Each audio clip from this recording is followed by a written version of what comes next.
बैल और गधा। एक समय की बात है। काशी में कई वर्ष साथ रहकर दो पंडितों ने धर्म और शास्त्रों का अध्ययन किया। शिक्षा पूरी होने के बाद दोनों विद्वान अपने अपने गांव की ओर चल पड़े। तब यातायात के साधन तो थे नहीं। लोगों को एक स्थान से दूसरे स्थान तक जाने में कई कई दिन लग जाते थे। लोग दिन में चलते थे और रात में विश्राम करते थे। ये दोनों पंडित भी ऐसा ही कर रहे थे। एक बार दोनों नगर के सबसे धनी व्यक्ति के यहाँ ठहरे।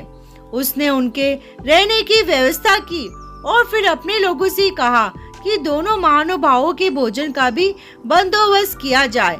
इसी बीच समय पाकर धनी व्यक्ति दोनों के पास पहुंचा और उनसे चर्चा करने लगा। धनी व्यक्ति अनुभवी था। वह जान गया था कि दोनों पंडितों में बहुत ज्यादा घमंड है। साथ ही दोनों एक दूसरे को मूर्ख समझते हैं। उन्होंने दोनों से अलग अलग बात कर एक दूसरे के बारे में भी पूछा। जो जवाब मिले वो धनी व्यक्ति को दुखी कर गए। उसने मन में विचार किया कि ये दोनों काशी जैसी जगह पर वर्षों अध्ययन करके आए हैं, लेकिन एक दूसरे का सम्मान करना नहीं सीखा। बहरहाल भोजन का समय हो गया था। धनी व्यक्ति ने दोनों को बड़े आदर पूर्वक भोजन कक्ष में बुलाया। एक की थाली में चारा और दूसरे की थाली में भूसा परोसा। यह देखकर दोनों पंडित आप बकबूला हो गए। गुस्से में आकर कहने लगे कि क्या हम जानवर हैं जो चारा और भूसा खाएंगे?